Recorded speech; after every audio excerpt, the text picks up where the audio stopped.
আগে করতাম রাজনীতি, ছিলাম আওয়ামী লীগের দলে।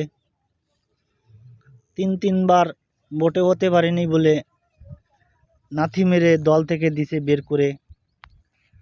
এখন করি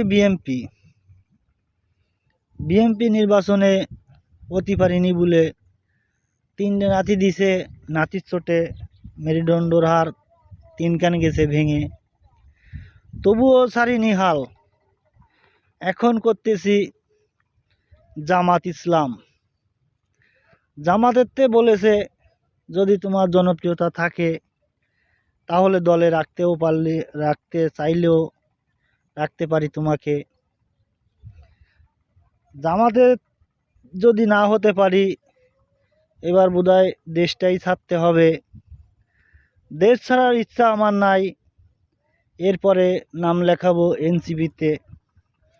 এনসিপিতে যদি না হতে পারি তাহলে ভিক্ষার থাল হাতে নিয়ে রাস্তায় আমার নামতে হবে। তবুও আমি রাজনীতি ছাড়ব না, কথা দিয়ে যাচ্ছি আপনাদের মাঝে।